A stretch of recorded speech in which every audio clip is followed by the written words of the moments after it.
One of the trends that has taken over the gaming industry lately is the Souls-like one.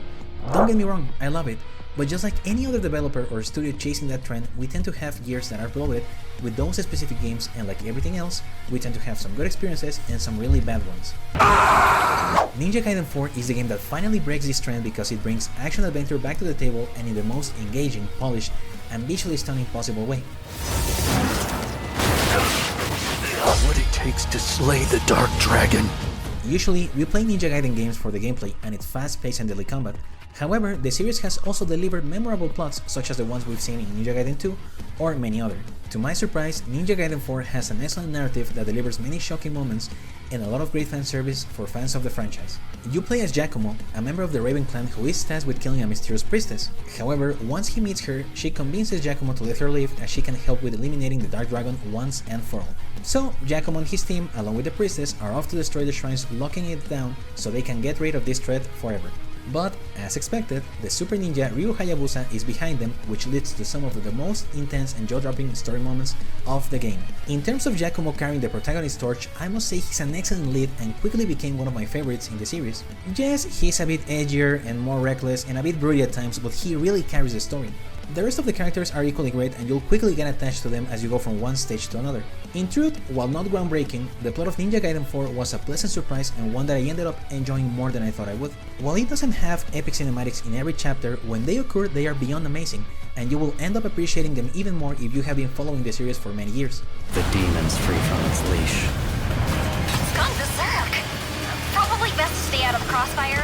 The best thing about Ninja Gaiden 4 is, without a doubt, its gameplay. If you have played the series before or more recently the remaster of Ninja Gaiden 2, then you can expect a similar thing but with many new improvements. Giacomo, who is the one you will spend most of your time with, has many abilities and moves that are familiar to that of the Super Ninja. He has his light and heavy attacks and the Blood Raven form and different weapons you can unlock. During a fight, you will be spamming your light and heavy attacks to fill your ninjutsu bar and then use your Blood Raven form. In terms of combos, there are many that work a bit differently compared to previous games. For instance, in Ninja Gaiden 2 Black, you had to press different buttons in a specific order to perform a move. However, Ninja Gaiden 4 has you use your stick and a couple of buttons to pull off a different combo. This might come down to a matter of preference, but it is certainly a better way than memorizing so many button inputs to perform one move.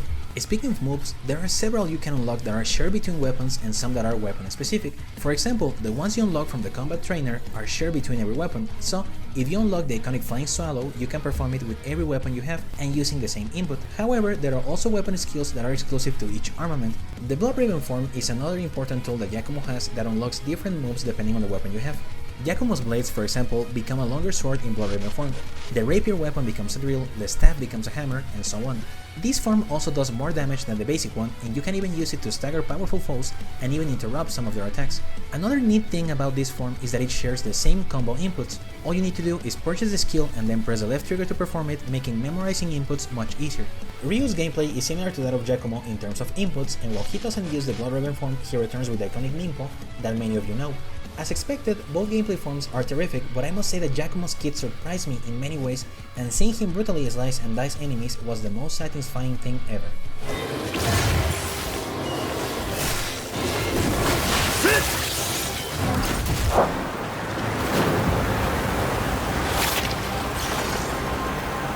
It isn't all fighting, however, as with many other action-adventure games, the adventure part is just as important. Every level has their own traversal challenges like wall running, wall jumping, but as you progress, you will unlock several tools that allow Giacomo to glide in certain parts or even surf to reach the next place.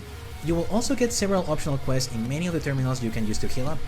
Some of these quests involve defeating a specific amount of enemies or finding some hidden mini-bosses. Why so serious, Giacomo? You never complain, always do what you're told. It is an excellent addition that gives players something extra to do while going from point A to point B, and they also add to the huge amount of replayability the game already has on top of its difficulty modes and challenges. Another thing that you will find while exploring are the purgatory stages, which are levels within the level that pit you against waves of enemies. You can grind these stages to gain ninja coins and weapon experience, and there are a few modifiers that you can enable to make the fight more challenging but also more rewarding. There are different ways to lower your HP in the fight, and the lower your health, the bigger the rewards you will obtain in the end. Also, these stages will not affect your karma score, so you can use them as a way to improve your combat skills or just see how well you perform in the hardest difficulty.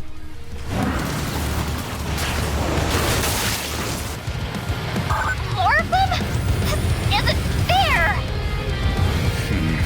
Just need one strike. Your head finished. After being used to years of just seeing games following the Souls-like trend, I am glad that Ninja Gaiden 4 has finally shattered that trend to bring the best action-adventure experience of this year, but also one of the best Ninja Gaiden titles. If you're a fan of this legendary ninja franchise, you will have a blast with Ninja Gaiden 4.